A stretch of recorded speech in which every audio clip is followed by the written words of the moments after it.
Good morning. How y'all doing today? Oh man, so I had something really, really cool to read today. It's on my phone. Hmm. well,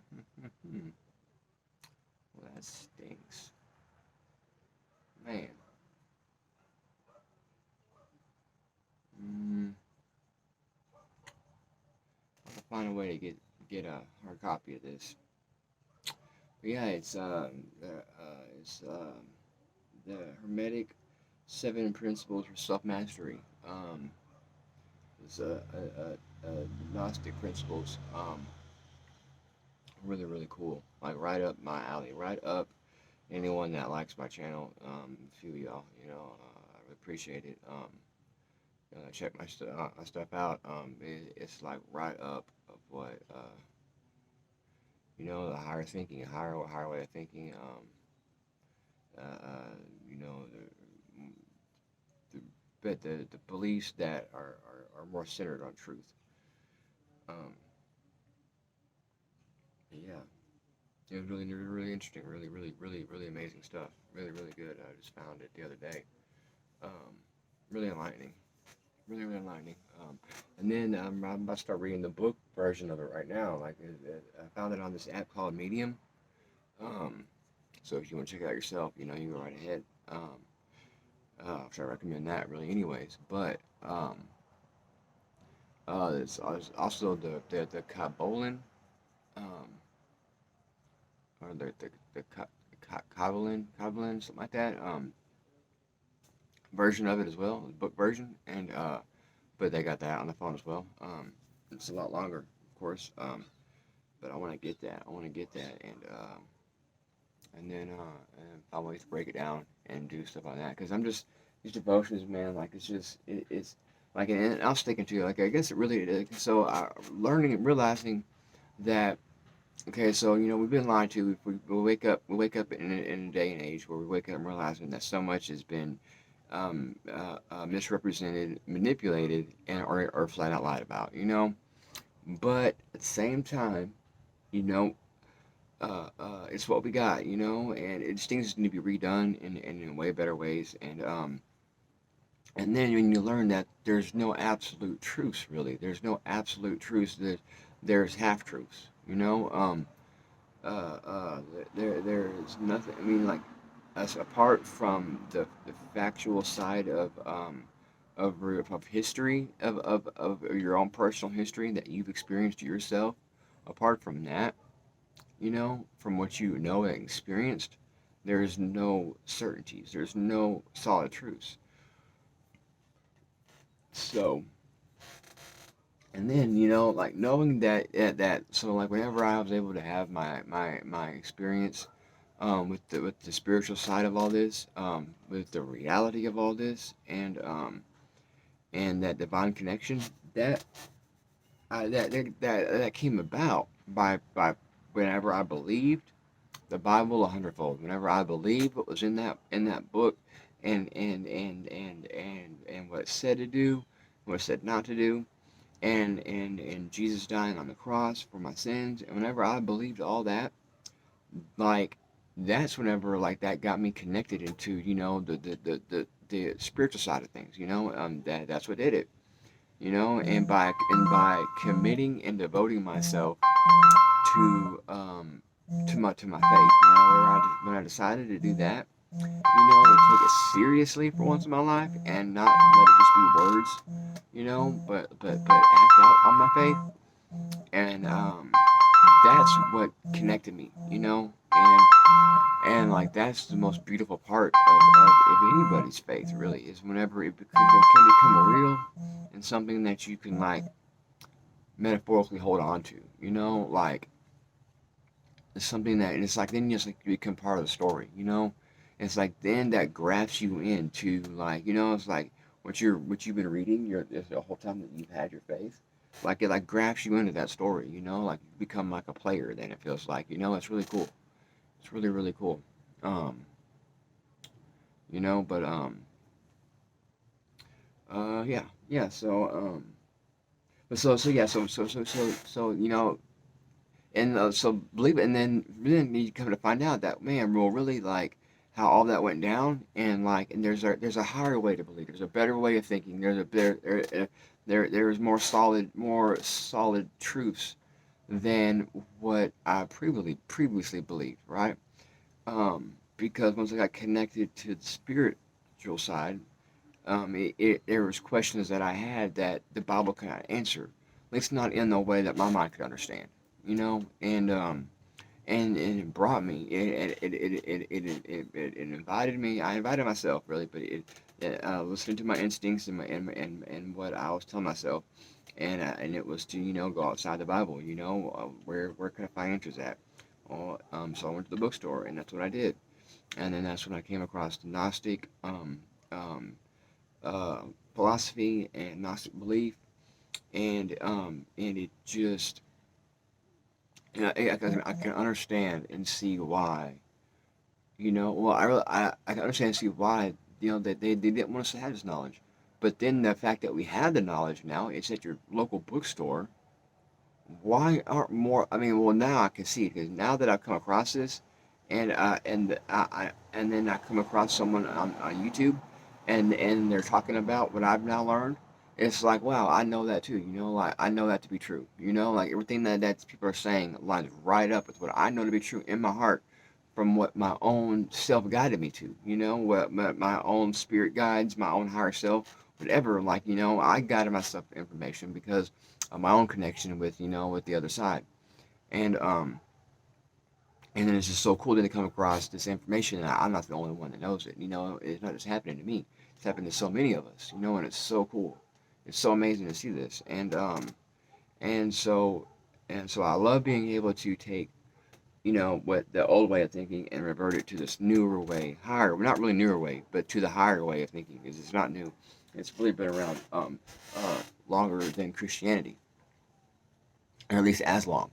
And well, Gnosticism has been around before Christianity, but there's Gnostic Christians though as well, um, because Christ was a Gnostic. Christ was in the scene Gnostic, um, and so yeah, but it's just but yeah, so like, it doesn't really matter what you believe.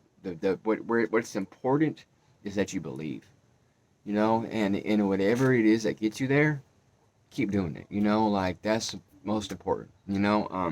So getting hung up on the minute details of, like, oh, that's not true, or oh, that didn't happen, or it doesn't matter. If you believe, as a man thinketh, so he beeth. So, and that's what I have, come to realize, because I did one yesterday. I didn't post yesterday. It's because I was struggling, and it's just so hard, whenever we've been lied to about so much.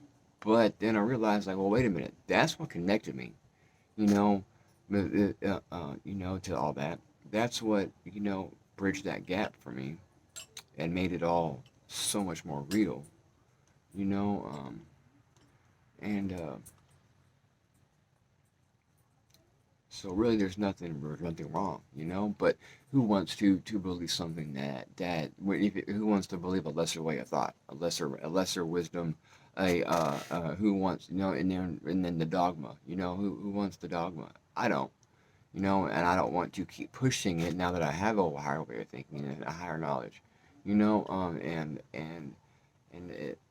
so, and so that's where what I want to contribute. I want to contribute to the spiritual aspect of things and to this higher thought, and share this with anyone that wants to hear and listen. I just want to do my part, and I'm just so excited about. And it's like, once you know this stuff and you know it to be true in your heart, and you're on fire and you got passion about it, like, it's so stimulating. It's so stimulating, and it's so rewarding, and it's fulfilling. It's so fulfilling. It really, like, you think the Bible feeds the soul. You think, like, wait till you actually come across some truth. Wait till you actually come across some stuff that just blows your mind, because of how much it rings true to you. Like, that's awesome, really cool. But yeah, work on getting them books for sure. so I can be reading that stuff and commenting and giving my 2 cents on Hermeticism principles and Hermetic principles and yeah, and some self mastery tips. I mean, like you can literally hack your brain. You can hack your system, and and and and just really you become the master of your life instead of your life mastering you. You know, instead of reacting every day to situations, you become the player. You become you make life happen instead of life happening to you. You know, like that's who would not want that. You know, and that's what we are. We are creators. We are creators and sustainers of the universe. You know, but yeah, okay. Well, we're doing my devotions today.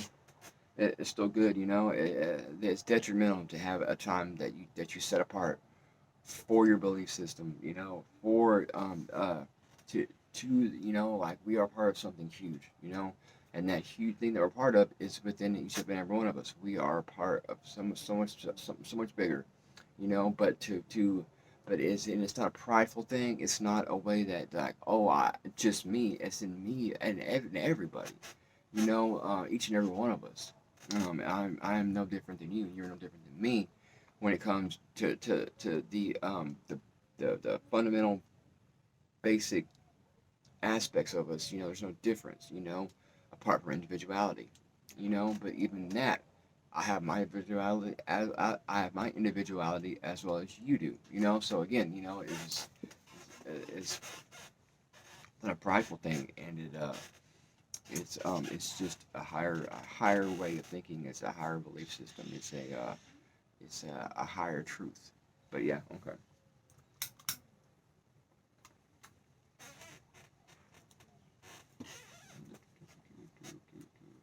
Okay, here we go.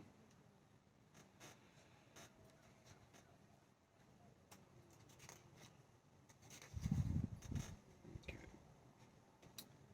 Come close to me and rest in my presence. I am all around you, closer than the very air you breathe.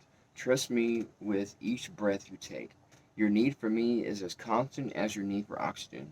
So don't neglect the discipline of practicing my presence, because your mind is easily distracted. You must keep coming back to me again and again.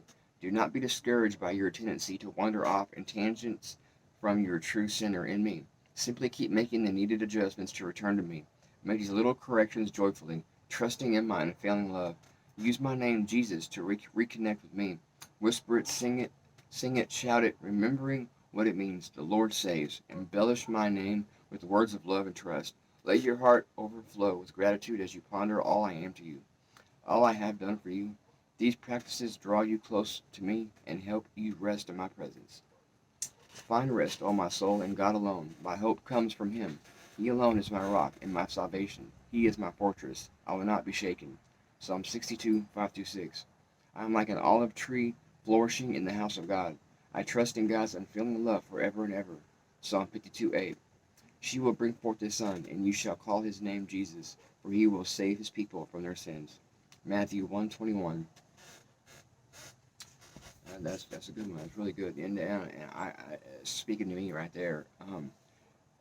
It's just so cool how they'll do that. You know, God, the universe, Jesus, you know, whatever you want to call it, whatever you want to call it, you know, your higher power, whatever it is. Like higher power is a great term because that's exactly what it is. You know, it's your higher power. It doesn't matter the name. The name is it becomes irrelevant. You know, but it's so cool how it'll speak to you to exactly like what relates to you in that moment, you know, and and I have not been able to do these every day, and not that I haven't been able to, but just things have kept me from do this, which is not right. It's not good. It's getting in the way of my relationship with my higher power, and that's not how it's supposed to be, you know. And and like I even did it yesterday. I just didn't post it, you know. I wasn't happy with it, you know. But like this time of the day is extremely important. You know, it's detrimental. It's the lifeblood of my relationship.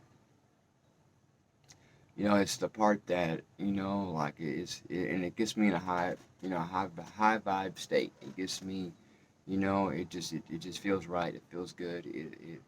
It gives me life. It connects me with my source, and I just can't do without it. And again, the fact I've gotten away from it saddens me because I didn't think that was going to happen. But the powers that be against us, they love to do whatever they can do to find a way to get in there, distract you, and pull you away.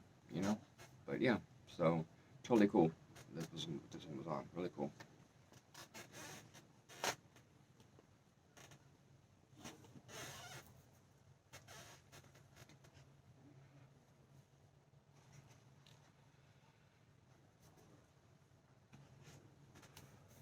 August 5th. You are not your own. You were bought at a price. 1 Corinthians 6:19-20.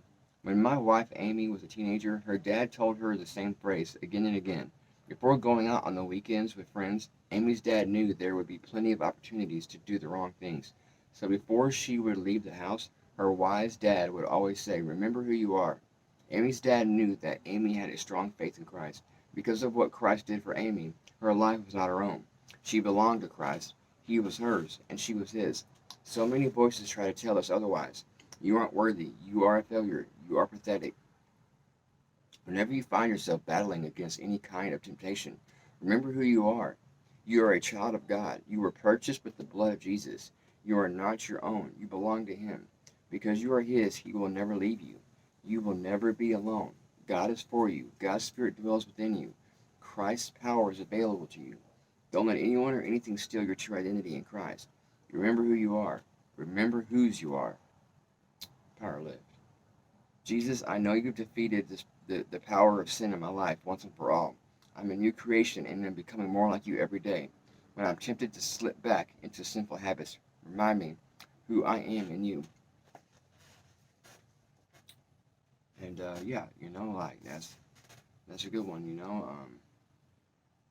And come to realize that we're not our own. That our lives don't really belong to us. That and like there's no original thought. Well, there is original thought, but it's not our own. We never had one. We can tap into original thought, which is really Christ consciousness, but that's not what I'm talking about. I'm talking about just more like like have you ever read something or you ever wrote something down, thoughts, had an idea that you thought like you were the only one that ever had, or thought that you're the only one that thought that way or the only one that felt that way or anything. Because just to realize later on that, wow, someone else actually thinks that same way or thinks that I thought that same thing or thought that same idea or had that same plan, or did something the same way that you did it and you never thought no one else did it that way. So then then you realize like, wow, so we are connected to something bigger, and that it's not mine alone. It's not something that I created or produced. It's something that was available to me that I tapped into. Um, and recognizing that, recognizing that, like, see, the only thing that I just that just is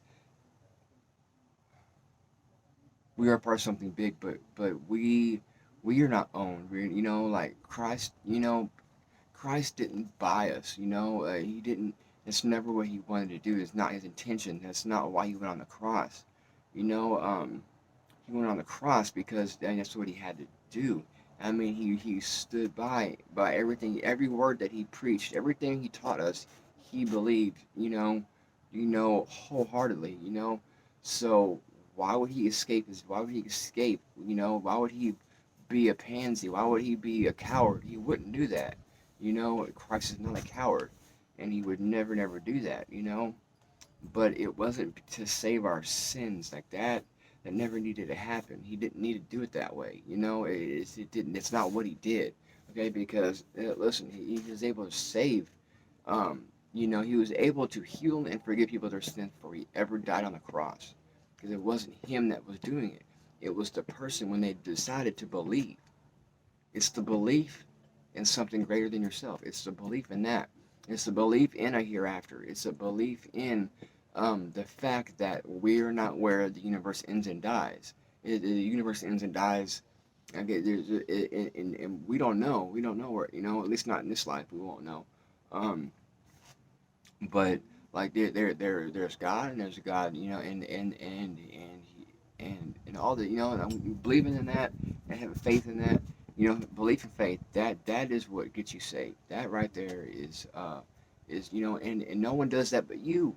Now Jesus may be the one that gets you to realize that, but and that's, where the dogma comes in, and that's where it starts muddying the waters. That's where you start throwing stones in God's perfect river that, that humans decided they, needed they thought needed to add to or make better or, manipulate, which it just didn't need to happen like that. But it's okay though. It's okay. We are learning now. We are learning now. That's all that matters.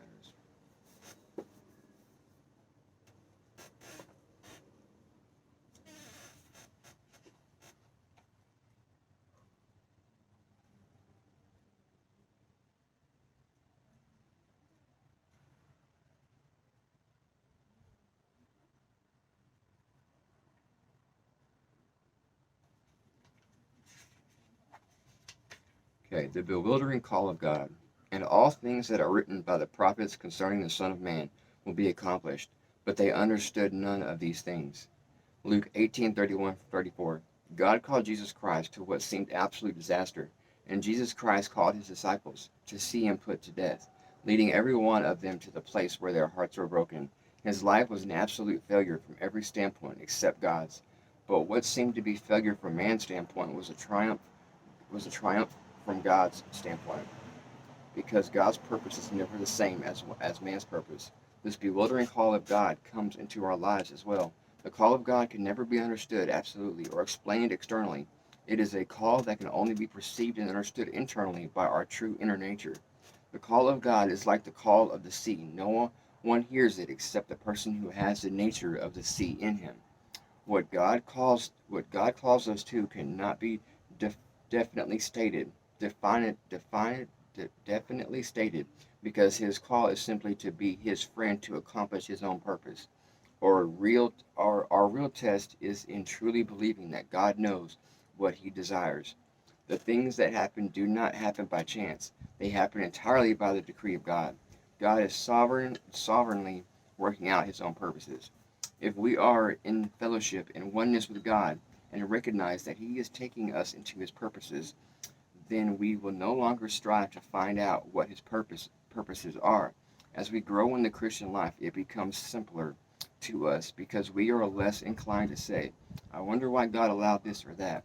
And we begin to see that the compelling purpose of God lies behind everything in life, and that God is divinely shaping us into oneness with that purpose. A Christian is someone who trusts in the knowledge and the wisdom of God, not in his own abilities. If we have a purpose of our own, it destroys the simplicity and the calm, relaxed pace which should be characterized of the children of God. And like, yeah, like, I like that one too. That's really good. It's so true. It's so true. That nothing at all happens by chance. There's no accidents. And nothing is left to chance. Everything is by design. Everything happens intentionally and on purpose. Like, if you like think like something happened to you and you don't know why or how, I mean, there's cause and effect to everything. There's action and there's reaction. There's cause and effect. Um, and I think there was one more, but yeah. So you got cause and effect, right? And you got karma. As what a man reaps, he sows. You know.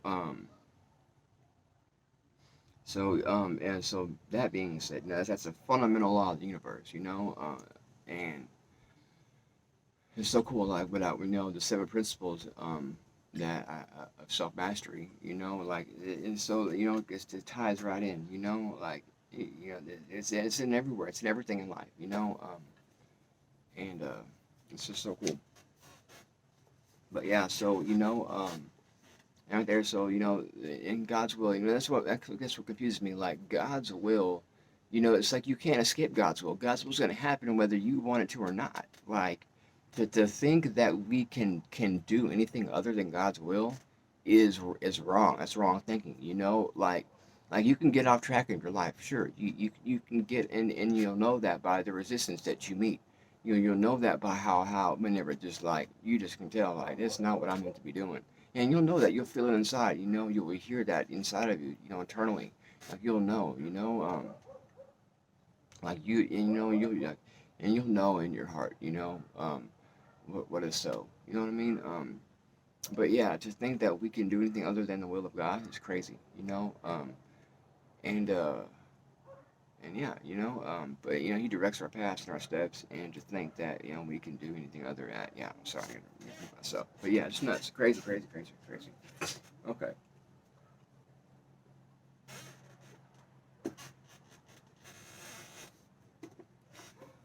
My tummy hurts. Okay, I'm hungry. Get some food after this.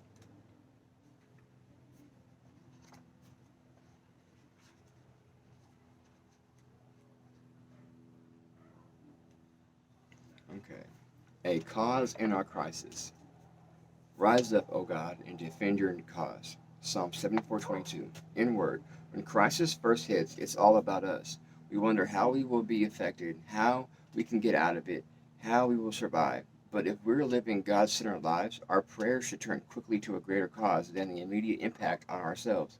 Our prayers should be all about God and His purposes.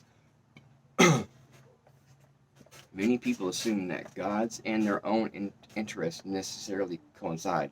We cannot afford to make such assumptions. Often the purpose of our crisis is to break us of such thoughtlessness. After our typically human reaction of obsessing about ourselves, we must realize God's greater purposes, and we must get in line with them.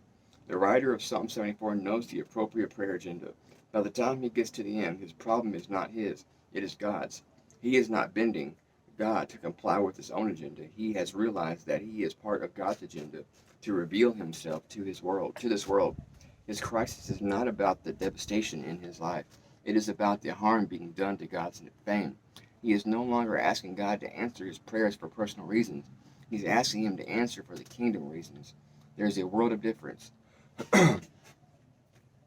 Indeed, when you pray for God's help, what is your motivation? If you're average and normal, you pray for your own needs. Nothing biblically wrong with that, but there is a maturity that needs to develop. Biblical prayers must eventually fall in line with the biblical agenda, displaying the glory of God. There is no better way to gain victory in crisis than to shift our focus from our purposes to God's. Our prayers must move from Lord, defend my cause to Lord, defend your cause. The cries for help that begin with our own desperation must end with a deep concern for the work of God and the reputation of his name. Our cause must give way to his. Our will must be shaped like his. Our ruins must be rebuilt for the glory of his name. Yeah, but then is it not his will, though, for us to have the desires of our heart? Like, isn't that not his will? Therefore, I just don't understand that. If that is his will as well, um, then sit there and say, I mean, like, that just makes no sense to me. Again, like, it's so much, that when you learn how things really are, you know, um, and when you learn that there's really no difference between your will and God's will, whenever you realize that you are God, God is you, you are Him, you are His offspring. He made you so He can come live life and experience it through you. So therefore, you make the rules, you call the shots. It's it's just crazy. It's crazy. How manipulative we've been, but it's okay. But but uh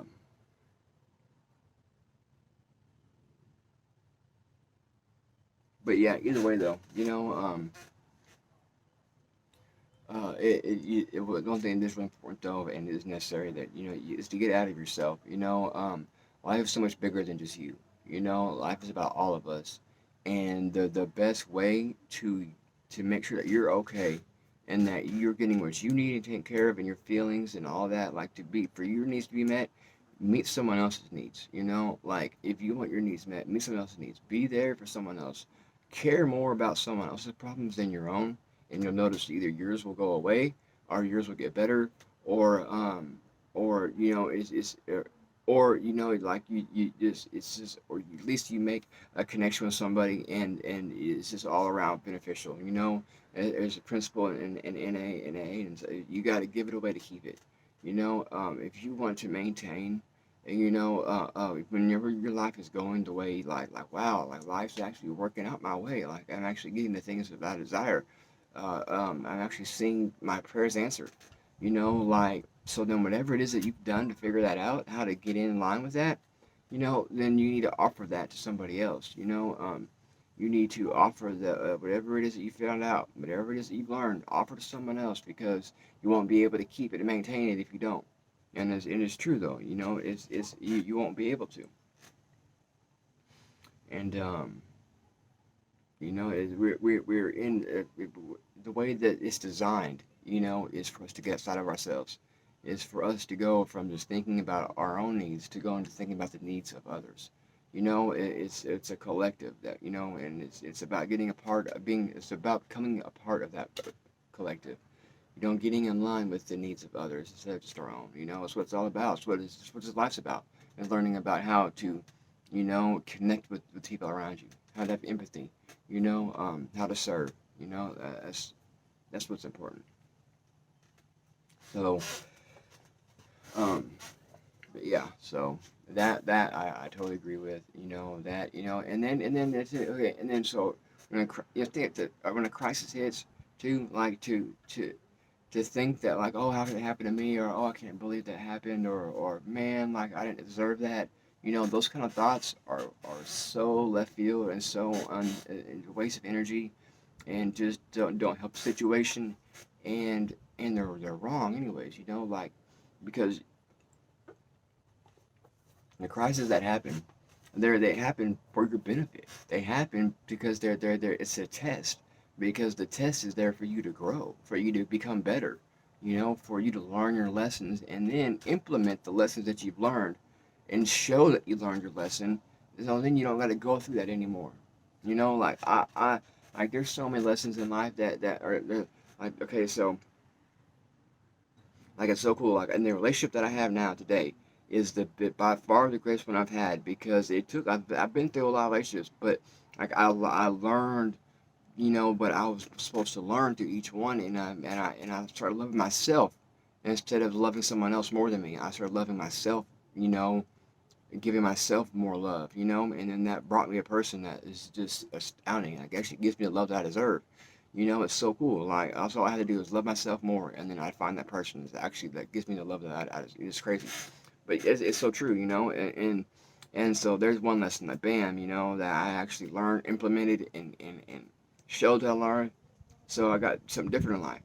There's other areas that you know, like being on probation again, you know, because I've never got my crap together and kept it together, you know, and so that's what I'm learning this time, and that's what I'm doing right, and that's what I am, and that's what like there's no more falling backwards, there's no more messing up, there's no more, you know, and it's very within my power, very you know, and and I say that because that's God's will. It's God's will, you know, for you to do the right thing and to have the best life that you can have and to learn the lessons that you're going through to the best of your ability, you know, like and it's different for everybody, you know, but it's all God's will, you know. God's will is the right, it's always going to be, you know, the best possible thing that you can do that serves not only your needs but the needs of everyone that loves and cares about you, and anyone apart from you, you know, like, but it, you know, but this the best option that serves not only you but everybody. It's always gonna be God's will, you know. And me being locked up, you know, all that does is put a burden on my family and hurt the hearts of those that care about me, you know, like, and I don't need it locked up because I am following the rules of probation, you know, and doing the right thing, you know. So it's not necessary. It does not.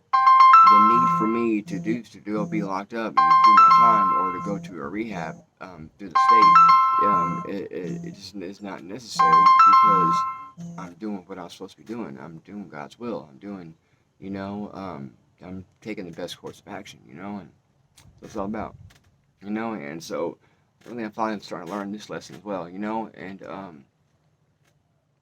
that's what life's all about, and that's why we go through the same thing over and over again, and until we learn what we're supposed to learn, and we and and implement it and sustain it, you will continually go through that same problem. You know, so some of the problems I go through, I am ready to be done with them, like so ready to be through. So yeah, but all right, okay, well that's it today. Thanks out in prayer. Okay. Father, I just want to thank you today for your word, Lord. Just thank you for all your wisdom and just knowledge that you have bestowed upon us, and for bringing us into higher ways of thinking. But most importantly, aside from all that, I just thank you, Lord, for the time I'm able to spend with you and to be able to connect with you. That's what it's all about, Lord. And I'm just so thankful that it's the relationship that you care about, and not,